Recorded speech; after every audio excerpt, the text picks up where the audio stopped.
Allô, mes frères et sœurs, soyez les bienvenus encore à notre sondé des Écritures aujourd'hui. Aujourd'hui, je dis encore bonne arrivée. Le Seigneur vraiment nous a aidés et chaque jour, le Seigneur nous conduit dans ses études ou dans cette étude. Et nous sommes depuis dans le livre de Genèse, nous avons étudié les autres épisodes, le chapitre 40, 41, 42. Et aujourd'hui, nous allons considérer le chapitre 46 et le chapitre 47. Nous allons prier d'abord avant de continuer. Nous allons prier. Père, nous te remercions, nous te glorifions pour ta bonté. Nous te remercions pour ta miséricorde. Nous te remercions parce que, Seigneur, tu es avec nous et tu es toujours avec nous. Et, Seigneur, tu nous ouvres les pages des Écritures et tu nous édifies. Et seulement tu nous montres la voie sur laquelle nous devons suivre. Nous prions je dis que, Seigneur, tu ouvres notre cœur. Édifie-nous, Seigneur, et donne-nous la voie que nous devons suivre. Seigneur, pour que nous puissions voir la merveilleuse voie, la belle voie, la voie seulement, Seigneur, juste et assurée qui va nous amener vers le ciel. Seigneur, merci parce que tu nous as exaucés. Au nom de Jésus, nous avons prié. Une fois encore, je vous dis, soyez les bienvenus à notre étude aujourd'hui qui va vraiment s'intituler sur Jacob s'installe en Égypte. Vous voyez, notre étude, là, on a vu que Joseph vraiment a réussi à accueillir avec bon choix.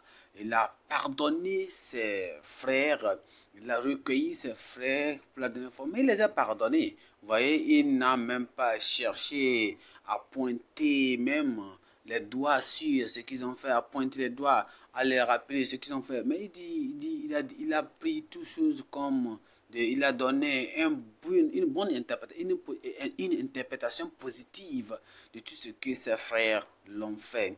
Mais qu'est-ce que ça fait? Il les a pardonnés tous. Vous voyez, il les a embrassés. Après tout cela, s'est révélé à eux. Mais il a appelé, il a déjà dit d'aller appeler leur père et Améline. Et ils ont appelé leur père de venir pour qu'il puisse faire quoi? Prendre soin de l'eux. Alors nous allons voir comment il va venir, le père de Joseph va venir, le père de Joseph va venir et il va revenir encore au pays au pays au pays d'Égypte. Nous allons voir vraiment au verset 40, chapitre 46, le verset 1. Il dit, Isaïe partit avec tout ce qui lui appartenait. Il arrivait à Beersheba et il offrit des sacrifices au Dieu de son père Isaac. Dieu parla à Israël dans une vision pendant la nuit et il dit, Jacob, Jacob. Israël répondit, me voici. Et Dieu dit, je suis le Dieu de ton père. Ne crains point de descendre en Égypte, car là, je te ferai devenir une grande nation.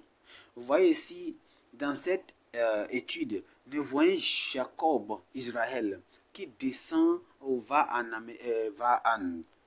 d'Égypte avec toute sa famille. Il a amené toute sa famille, tout ce qui était avec lui. Et il prit, il est arrivé même à Beersheba, vous voyez, et qui a fait il a une distance et il est parti là-bas pour voir. Et c'est en chemin là-bas en Beersheba qu'il est arrivé. Et c'est ça qui fait que il a offert, Dieu lui a apparu, Dieu a parlé dans un songe. Il est parti là, c'est là où il est parti pour. Il est parti pour faire une recommandation, ou bien il est parti faire une dédication. On dira même que il a discuté avec Dieu. Il a prié, c'est ça qu'on veut dire. Je veux dire, il a prié avec Dieu. C'est-à-dire qu'il a fait une interaction. Il a discuté avec le Seigneur. Et maintenant, avant d'aller même, parce que Dieu, tout ce qu'il faisait, il devait faire comment? Demander le conseil de Dieu. Vous voyez pourquoi? Parce que Joseph, ses frères sont venus, il a dit, ton fils est bien-aimé, est bien vivant, et il veut que tu nous rejoignes, on veut que tu tous viennent. Vous voyez, Jacob était un enfant de Dieu, il était un enfant de Dieu, tout ce qu'il faisait, il devait faire comment? Consulter Dieu. Étant un enfant de Dieu, nous devons consulter tout ce que nous devons faire, nos entreprises, nos objets, nos boulots, nos travail, nos fonctions, tout ce que nous voulons faire, on doit faire comment? Consulter Dieu avant d'entreprendre ça. Jacob, alors Israël, a fait quoi? Il a consulté Dieu pour voir la vie, bien quelle sera la pensée de Dieu concernant, est-ce que Dieu va accepter qu'il aille là-bas, parce que ce n'est pas Dieu qui l'avait dit d'aller, c'était une proposition de son fils. Alors il doit demander Dieu d'abord avant d'y aller en ce lieu. Donc, c'est ça qu'il a fait dans cette étude. Nous allons voir dans le chapitre 46 et chapitre 47, nous allons voir que Jacob va se déplacer et va s'installer en Égypte. On va considérer 3 points d'abord avant de bien comprendre le sujet. Dans le premier point, ce sera la descente et le voyage de Jacob en Égypte. Vous voyez, la descente et le voyage. La descente et le voyage de Jacob en Égypte. Deuxièmement, on aura aussi les descendants de Jacob et le temps en Égypte. Troisièmement, on verra la discrétion de Joseph et la gestion de la famille. Donc, revenons dans le premier point qui est la descente et le voyage de Jacob en Égypte. Retournons dans Genèse chapitre 46, nous allons lire à partir du verset 1 et 2 qui dit ceci. À partir du verset 1, il dit, Israël partit avec tout ce qui lui appartenait. Il arriva à Beersheba et il offrit des sacrifices au Dieu de son père Isaac. Vous voyez, et Dieu parla à Israël dans une vision pendant la nuit et il lui dit, Jacob, Jacob, Jacob, Jacob avait besoin de voir comment, comme je l'ai dit depuis l'introduction, Jacob ici voulait l'assurance de ça. Il voulait que Dieu confirme son voyage, qu'il confirme qu'il est de son côté, il accepte. Alors Jacob est parti, a dit Dieu, tu étais avec moi. Souvenez-vous quand il a fui en face de son frère Esaü, il est parti à un lieu. Et quand il est parti là-bas, quand il allait dans la nuit, il a passé la nuit quelque part. Et qu'est-ce qui a passé? Cette nuit-là, il a couché, il a pris un caillou, il a mis comme un pilier. Et vous voyez qu'est-ce qu'il appelle? Il a eu une révélation. Il a vu que Dieu était là-bas. Quand nous retournons un peu dans Genèse chapitre 28. Genèse chapitre 28. Genèse chapitre 28, le verset... On va voir un peu sur... on veut se rappeler un peu sur ce que s'est passé. Genèse chapitre 28, le verset 13. Chapitre 13... S'il vous plaît. Genèse chapitre 28, le verset 13. À partir du verset 13. Il dit... à partir du verset 13... Il dit quoi?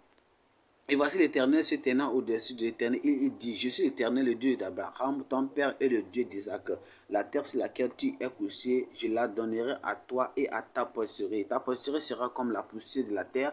Tu t'étendras à l'Occident et à l'Orient, au septentrion et au Midi. Et toutes les familles de la terre seront bénies en toi et à ta postérité. Vous voyez? Et il dit encore, et je serai avec toi partout. Ici, Jacob pensait, est-ce que ceci-là, c'est une volonté de Dieu? Parce que Dieu a dit, il me donnera avec ma postérité cette terre. Pourquoi va me dire encore de se déplacer pour aller en Égypte? Il est parti pour demander à Dieu, il voulait être sûr. Voyez.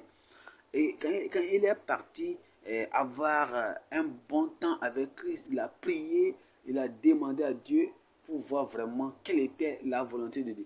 Il a entendu Dieu parler. Vous voyez, il y a certains moments, dans le moment de difficulté que nous devons vraiment se retirer avant une retraite.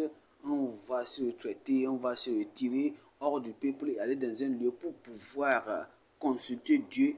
C'est un moment même, il y a dans des moments d'excitation. Il était tellement ravi de joie quand il a même attendu que son fils, le bien-aimé, est vivant. Il a vu les chars. Il a dit, étant dans la joie, même quand nous sommes dans la joie, tellement ravis de joie, nous devons faire attention de faire des décisions.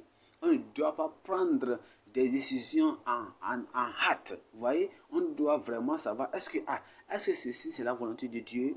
Est-ce que je suis sur la bonne voie? Est-ce que ce que je suis en train de faire, est-ce que c'est la bonne voie? Il faut chercher la face de Dieu.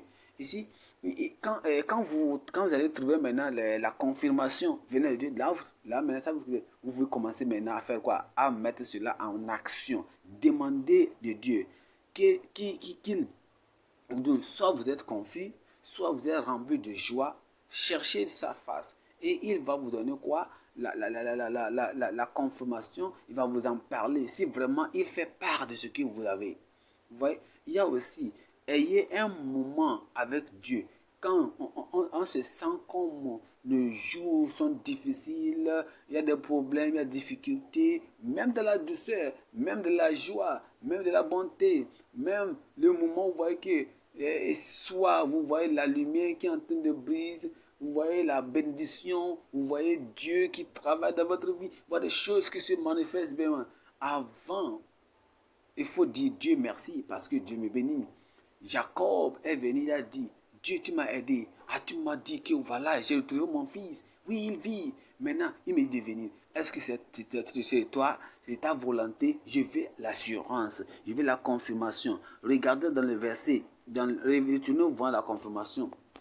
Allons-y, on va voir maintenant, quand il est parti et demander à Dieu pour voir si vraiment c'était Dieu qui disait ceci-là. Regardez ce qu'il a dit. Et regardons maintenant la confirmation dans le verset 2 du chapitre 46. Regardez, il dit, Dieu parla à Israël dans une vision pendant la nuit et lui dit, Jacob, Jacob. Israël répondit, me voici. Et le Dieu, je suis le Dieu. Voyez ici, et Dieu dit, je suis le Dieu de ton père. Ne crains point de descendre en Égypte, car là je te ferai devenir une grande nation. Moi-même, je descendrai avec toi en Égypte, et moi-même, je t'en ferai remonter, et Joseph te fermera les yeux. Voici, Dieu m'a dit, faut pas avoir peur. Je vois que tu es en train de douter. J'ai parlé à ton j'ai parlé à ton père Isaac, j'ai parlé à ton grand-père Abraham. Et je les ai dit que je les ai promis que je prendrai leur postérité. Je prendrai leur postérité et aller et les rendre quoi? Dans un grand pays. Et regardez même, retournons un peu dans Genèse chapitre 15. Genèse chapitre 15, on va voir là où même il a fait cette promesse. Genèse chapitre 15, lisons à partir du verset 13. Genèse chapitre 14, 15, à partir du verset 13. On va voir que c'est qu'est-ce qu'il dit concernant Laban. Verset, il dit quoi? Et l'Éternel dit à Abraham, sache que tes descendants seront étrangers dans un pays qui sera point à eux, et ils se seront asservis, et on les opprimera pendant 400 ans. Mais je jugerai la nation à laquelle ils seront asservis, et ils sortiront ensuite avec de grandes quoi? Richesses. Vous voyez, j'ai dit ceci là à ton grand-père Abraham, je serai avec toi. Jacob, tu es dans la bonne voie. Vas-y, je serai avec toi. Je serai avec toi. Et je vais te... Il a donné même l'assurance. Il a donné une assurance qu'il sera quoi? Une grande nation. Même dans cette terre même quoi? Étrangère. Justement, la Bible dit quoi? Que quoi? Retournons dans le verset... Retournons dans le chapitre 46. Et dans le chapitre 46, retenons là-bas, il va y avoir ce qu'il a dit. Et après que Jacob a eu quoi? L'assurance. L'assurance, il va faire quoi? L'action maintenant. Il fait maintenant, regardez ce qu'il dit dans le verset 6 et 5, à partir du verset 5. Il dit, Jacob quitta Beersheba et les fils d'Israël mirent Jacob, leur père avec leurs enfants et leurs femmes, sur les chars que Pharaon avait envoyés pour les transporter. Et maintenant, verset 6, il dit, ils prirent aussi leurs troupeaux et les biens qu'ils avaient acquis dans le pays de Canaan. Et Jacob se rendit en Égypte avec toute sa famille. Et il les amena avec lui en Égypte, ses fils et les filles de ses fils, ses filles et les filles de ses fils, et toute sa famille. Vous voyez, Jacob s'est déplacé avec toute sa famille entière en Égypte. C'est la même chose quand le Seigneur a dit, il a dit, je vais te faire sortir. Quand ils sortiront aussi d'Égypte, quand ils vont sortir de l'Égypte, ils ont été conduits par Moïse. Dieu a utilisé Moïse à les amener hors, à les faire sortir. Tous sont sortis de l'Égypte. Voyez, c'est la même chose qu'ils sont partis. De la même manière, ils sont allés en Égypte avec leurs femmes, leurs troupeaux, de la même manière, comment ils étaient nombreux, ils sont revenus de la même manière, même sans même laisser aucune. Dans Exode 10, regardons dans Exode chapitre 10. Retournons dans Exode chapitre 10. Exode chapitre 10. Exode chapitre 10. Lisons à partir du verset 24. Et verset 24, il dit quoi? Pharaon appela Moïse et dit, allez, servez l'Éternel, il n'y aura que vos brebis et vos bœufs qui resteront, et vos enfants pourront aller avec vous. Et Moïse répondit, tu mettras toi-même entre nos mains de quoi faire les sacrifices et les holocaustes que nous offrirons à l'Éternel notre Dieu. Nos troupeaux iront avec nous, et il ne restera pas un ongle. Vous voyez, c'est un ongle. Car c'est là que nous prendrons pour servir l'Éternel, notre Dieu, et jusqu'à ce que nous soyons arrivés. Nous ne savons pas ce que nous choisirons pour offrir à l'Éternel. Vous voyez, il n'y aura rien comme d'ongle. Ici, il dit, il ne restera pas un ongle. Même en leur multitude, ils sont nombreuses. Regardez ce qui c'est Beersheba. Beersheba, où il était, il allait faire le sacrifice avec Dieu. Et Beersheba a aussi une histoire qui aussi montrait comment, qui montre même l'autel que, vous voyez que il y a aussi quelque chose que nous devons un peu savoir, que Beersheba aussi, là où que Jacob, en allant en Égypte, a fait quoi? Fait sacrifice à Dieu. Vous souvenez-vous un peu que c'est dans cette lieu, ou bien c'est dans ce lieu que Hagar, ou bien Hagar, la femme, la servante de Sarah, la servante de Sarah, et aussi avait rencontré le Seigneur pour le parler. Et il a donné l'eau pour qu'il puisse nourrir comment Ishmaël, là où elle était souffrante, là où elle souffrait, dans Genèse 21, chapitre 21, verset 14. Et c'est aussi sa Beersheba où Abraham a fait une alliance avec les princes de Philistins. Vous voyez, quand il séjournait, chaque croyant, vous voyez, doit aussi faire comment, doit même c'est ce que je vais dire. Je vais dire que chaque moment, chaque croyant doit savoir que, regardez un peu ce qui s'est passé avec Jacob. Jacob a une retraite. Il s'est séparé un peu hors et il est parti là-bas pour faire quoi? Pour rencontrer son père, son Dieu, pour discuter de son problème particulier. Chaque croyant aussi doit faire de même. Doit avoir un moment, l'on doit se retraire et avoir une discussion personnelle, une prière personnelle avec le Seigneur. Chercher la face du Seigneur. Et aussi, Et c'est aussi, il faut qu'on approfondisse même notre relation avec le Seigneur. En lisant dans raison, même à approfondir même quoi, ta relation avec quoi, le Seigneur. Et c'est là qui va nous vraiment nous aider pour que nous puissions comment avoir une bonne relation avec notre Seigneur. Et ça qui doit être vraiment important dans la vie de tout chacun, de chaque chrétien. Regardons dans Romains chapitre 12, le verset 1. Il dit, je vous exhorte donc, frères, par les compassions de Dieu, à offrir vos corps comme un sacrifice vivant, saint, agréable à Dieu, ce qui sera de votre part un culte raisonnable. Ne vous conformez pas au siècle présent, mais soyez transformés par le renouvellement de l'intelligence, afin que vous discerniez quelle est la volonté de Dieu, ce qui est bon, agréable et parfait. C'est parfait, agréable et parfait. Agréable et parfait, volonté de Dieu. Il faut présenter votre corps comme conformément aussi. Vous venez au Seigneur et vous serez à l'autel de Dieu, vous serez réanimé, vous serez encore renouvelé ici. Et quand là vous allez voir la fraîcheur, et vous allez maintenant approfondir votre relation avec le Seigneur. Que le Seigneur va vous aider au nom de Jésus. Retournons dans le deuxième point. Allons dans le deuxième point qui dit la descente, les descendants de Jacob et le temps en Égypte. Regardons Jacob, retournons dans le livre de Genèse chapitre 46. Genèse chapitre 46.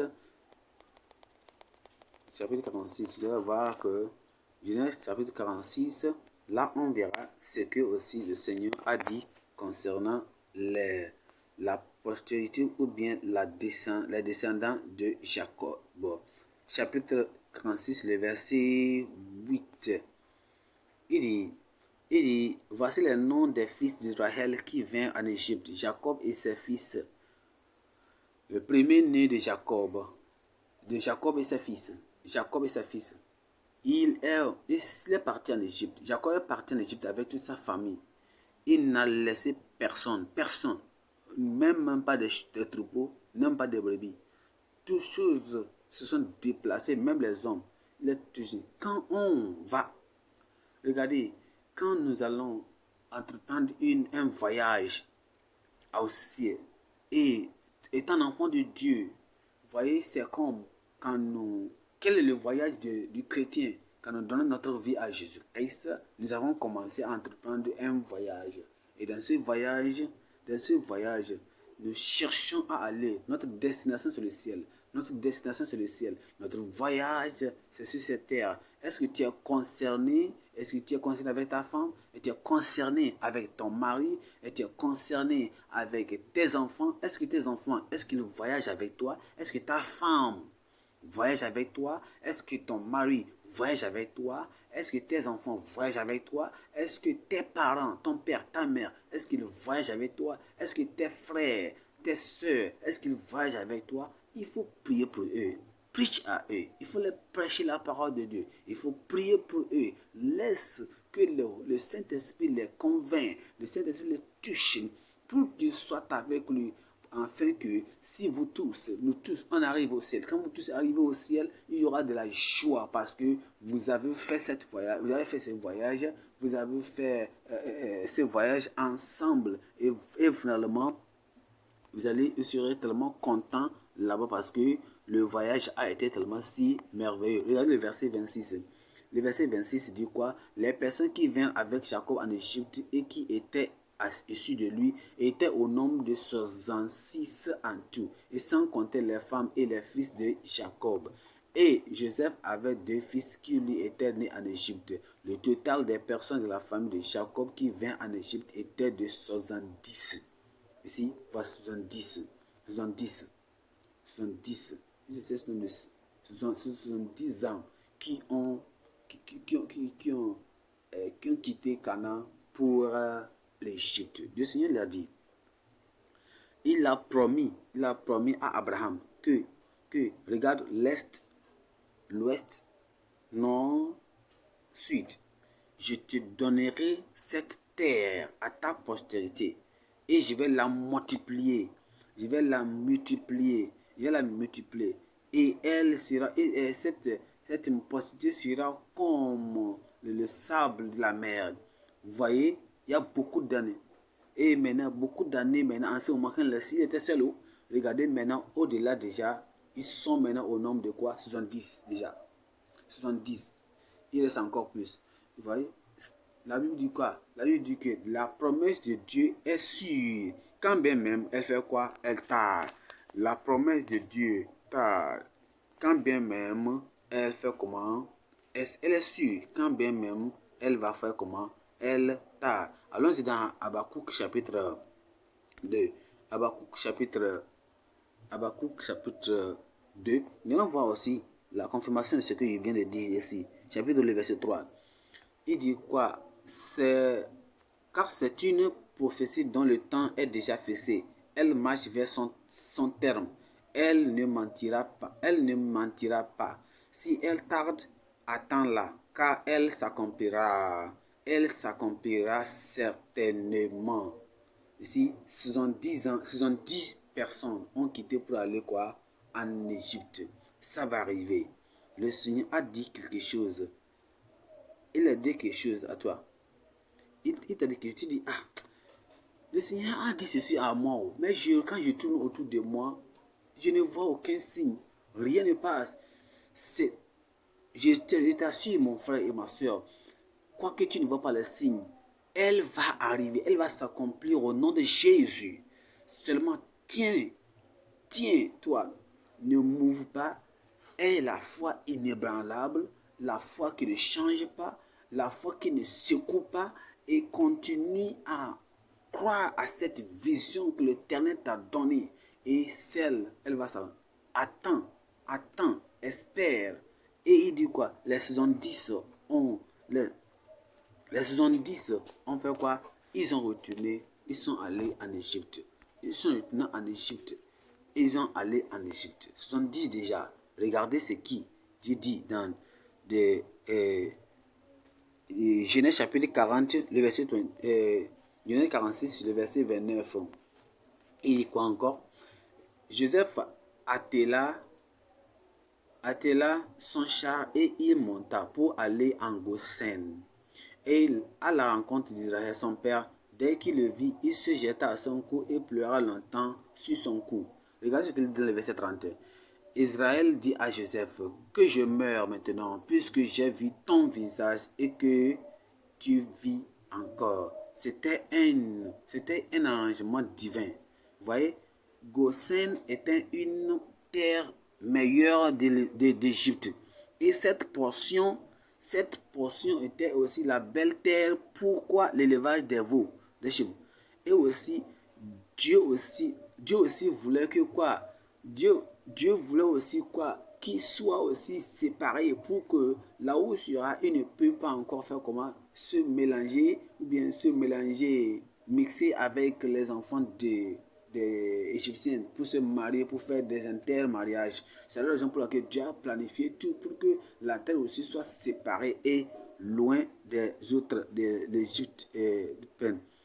Et Dieu ne voulait même pas aussi, il voulait aussi qu'il y ait qu'une division. Pourquoi? Parce que le moment où il va demander aux enfants d'Israël de sortir, Pharaon va s'arrêter, va les bloquer. Alors son jugement qu'il va mener ne va pas toucher comment les enfants d'Israël, parce qu'ils seront dans une terre différente que comment les enfants de Pharaon, le peuple israélien. Pourquoi? À ce moment opportun, Dieu a voulu séparer son peuple pour qu'il puisse comment échapper au jugement qui va venir sur eux. Le verset 34. Le verset 34 dit: quelle est votre occupation? Vous répondrez: tes serviteurs ont élevé des troupeaux depuis notre jeunesse jusqu'à présent. Nous et ton père. De cette manière, vous habiterez dans le pays de Goshen, car tous les bergers sont en abomination aux Égyptiens. Ici, oui, mais il se s'est identifié avec eux. C'était biblique. Ce n'était pas biblique car que ce n'était pas biblique. Ce n'est pas biblique.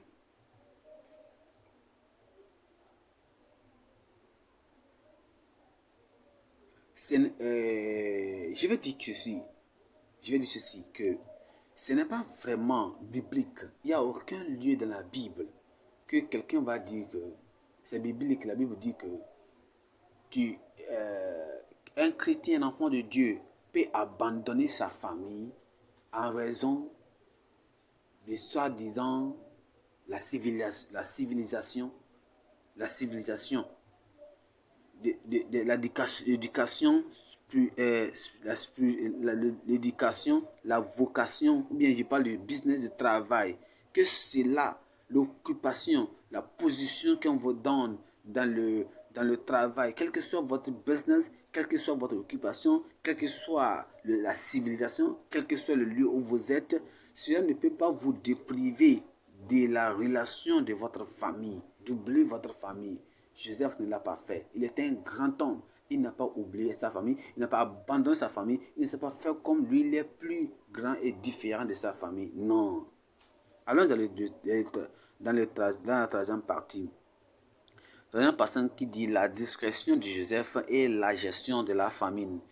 La discrétion de Joseph et la gestion de la famine. Retournons dans Genèse chapitre 47, le verset 13. Il dit quoi? Quand l'argent du pays d'Égypte et du pays de Canaan fut épuisé, tous les Égyptiens vinrent à Joseph en disant, donne-nous du pain, pourquoi mourons-nous en ta présence? Car l'argent manque.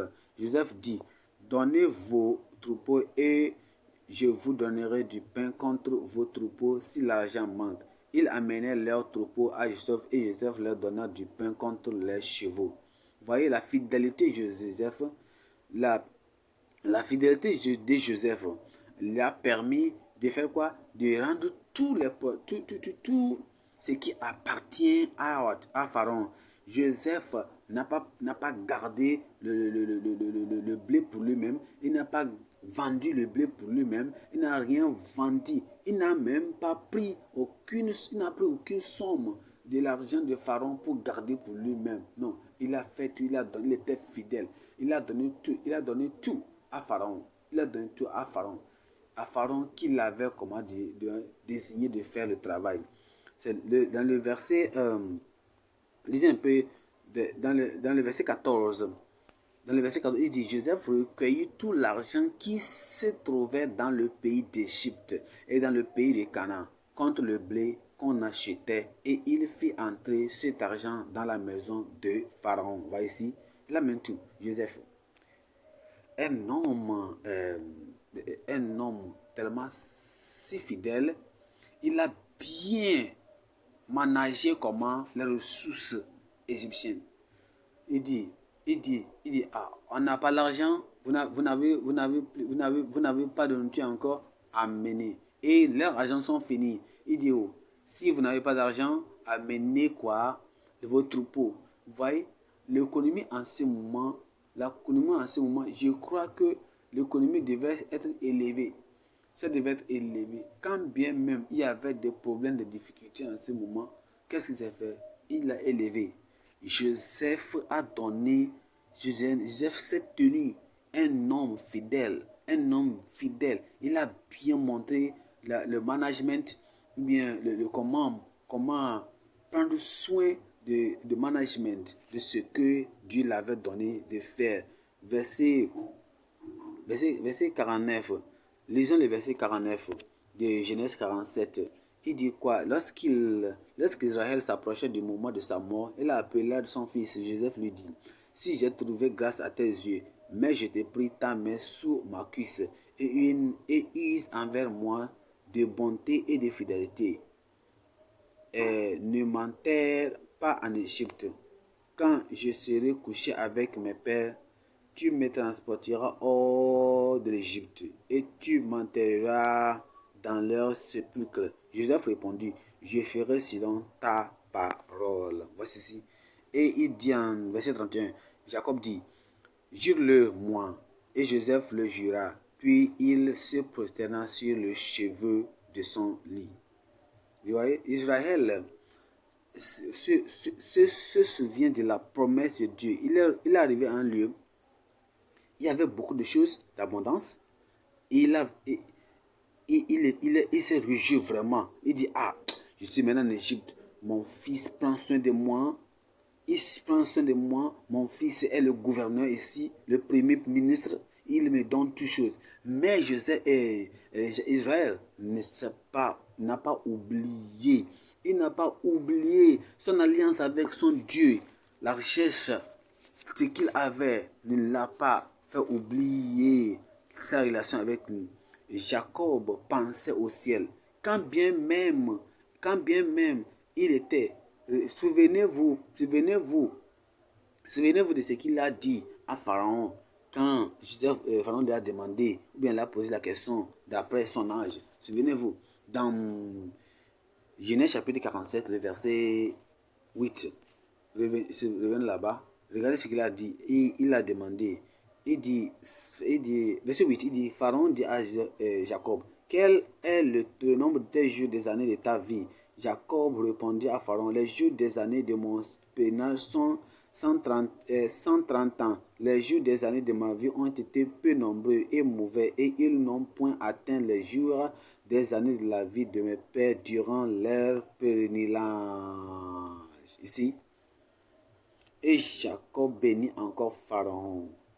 Ici, il dit quoi?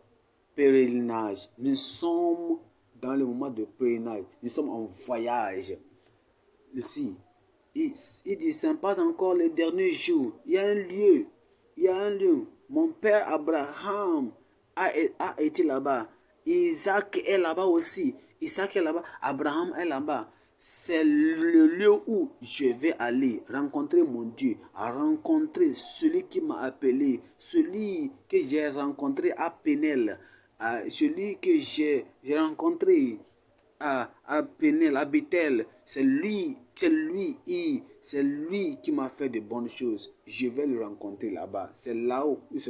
Dans Hébreu 11, retenons dans Hébreu chapitre 11, lisons à partir du verset 16. Hébreu 11, à partir du verset 16, s'il vous plaît.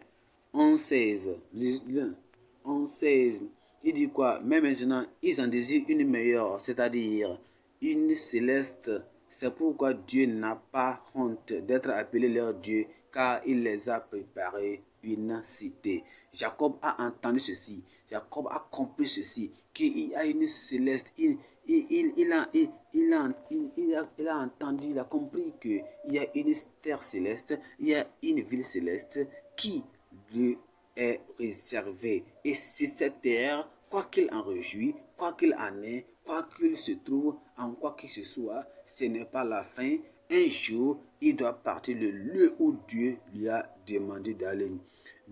Chapitre 13, verset 14. Chapitre 13, verset 14. Verset de quoi? Chapitre 13, verset 14. De tout près, chapitre 13, verset 4. De quoi? De Hébreu. Donc c'est la même chose que nous voyons que quand nous n'avons point ici-bas de cité permanente, mais nous chercherons celle qui est à venir. Qui est à venir. Ici, nous sommes sur un pèlerinage, nous sommes sur un voyage. Cherchons celle qui est à venir. Vous avez placé votre trésor sur cette terre. Souvenez-vous que la Bible dit quoi? Là où votre trésor est, c'est là où votre cœur est. Ici, est-ce que vous gagnez les âmes? Est-ce que vous prêchez la parole de Dieu? Regardez la vie de Joseph. Dieu l'a béni. Il était tellement discret, mais il était fidèle.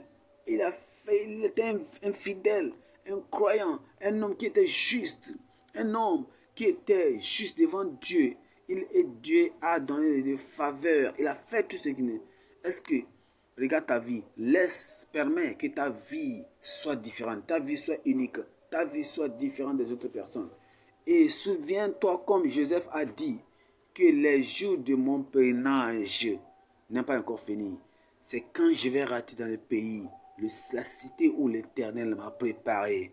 Je continuerai jusqu'à ce que je rencontre mon Père. Ce n'est pas seulement à Canaan, ce n'est pas seulement à Canaan. Cherche à continuer jusqu'au pays où l'Éternel te dit de revenir et d'être. C'est là. Alors, donne toute ta vie tout entière à l'Éternel et confie tout ce que tu en es, ta vie, ton cœur, ton âme, ton esprit, tout. Jacob a une bonne relation avec Christ. Il était tellement sûr que lui, sa continuation va l'amener au ciel. Il était sûr. Et il faut continuer maintenant. Je veux que tu continues à prier le Seigneur maintenant. Il faut prier au Seigneur. Dis, Seigneur, regarde ma vie. Seigneur, je vais être sûr. Est-ce qu'il y a quelque chose dans mon cœur, il y a quelque chose dans ma vie qui n'est pas sûr? Est-ce qu'il y a quelque chose dans ma vie qui peut m'empêcher de ne pas être comme Joseph, comme Jacob? Seigneur, ce qui est dans ma vie et qui ne te plaît pas, ôte cela.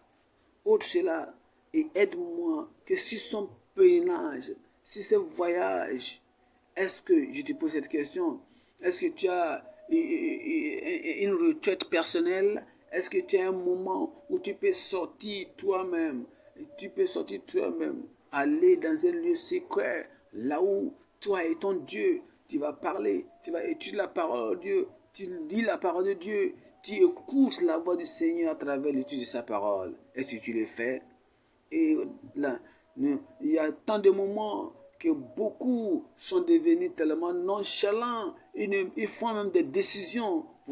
Tu prends des décisions, tu entreprends des travail, tu entreprends des business, tu fais des choses sans demander Dieu, sans même consulter Dieu, sans demander, sans voir la pensée de Dieu. Il vient. Jacob l'a fait. Il a dit, Seigneur, est-ce que je dois aller? Il a demandé, Seigneur. Il dit, Dieu, est-ce que je dois aller? Est-ce que je dois aller à ce voyage? Est-ce que je dois aller?